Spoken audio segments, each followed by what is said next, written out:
नमस्कार, आप देख रहे हैं महाखबर। मैं सुधाकर सिंह।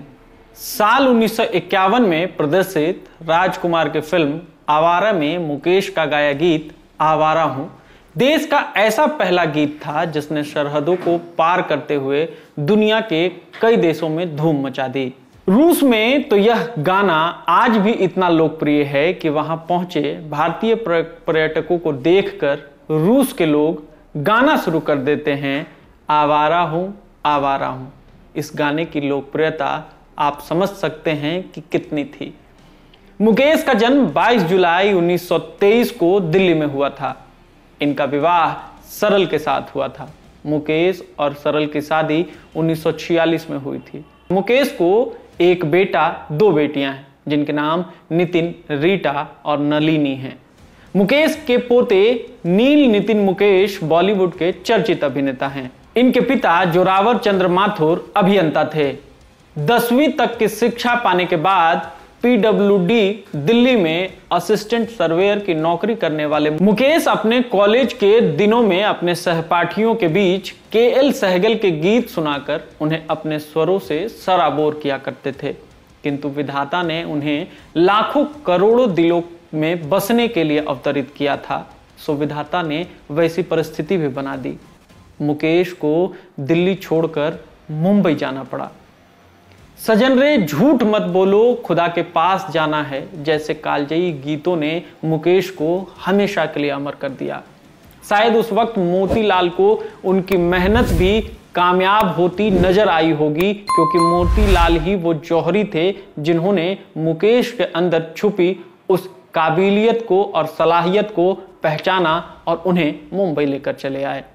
KL सहगल की आवाज में गाने वाले मुकेश ने पहली बार 1949 में फिल्म अंदाज में अपनी आवाज को एक नया अंदाज दिया। उसके बाद मुकेश की आवाज हर गली, हर नुक्कड़, हर चौराहे पर गूंजने लगी।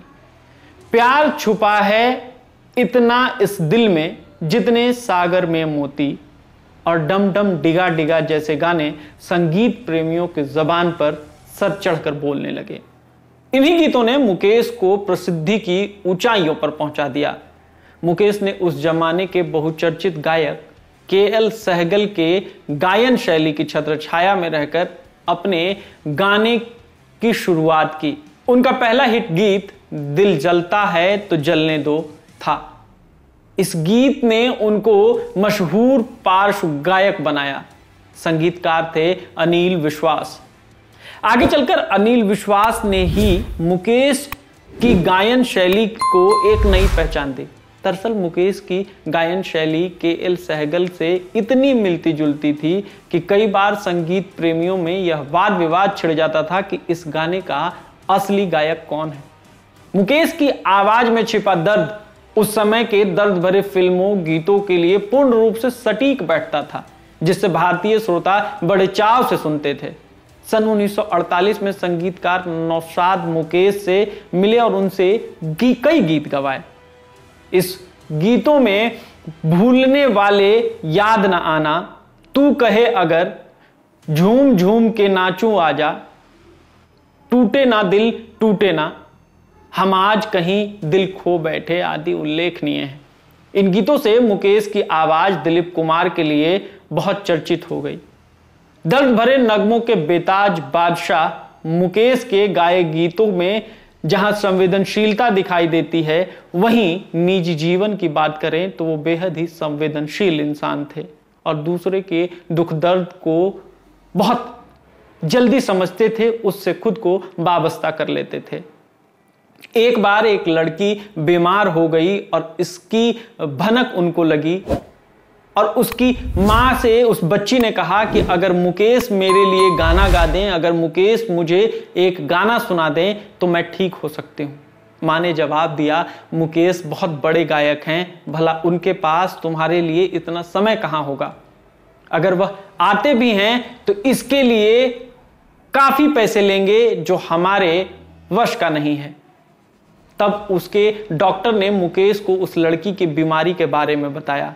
मुकेश तुरंत उस लड़की से मिलने अस्पताल चले गए और उसे गाना भी सुनाया और इसके लिए उन्होंने कोई पैसे भी नहीं लिए।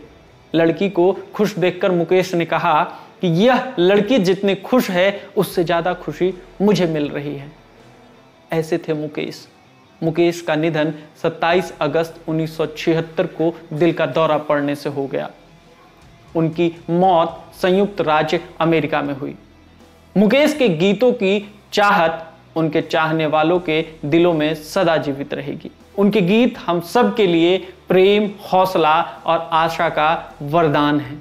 अगर आपको यह वीडियो अच्छी लगी हो तो हमें कमेंट सेक्शन में जाकर जरूर बताएं। ज्यादा से ज्यादा शेयर करें, सब्सक्राइब करें। बने रहें महाखबर के साथ। धन्यवाद।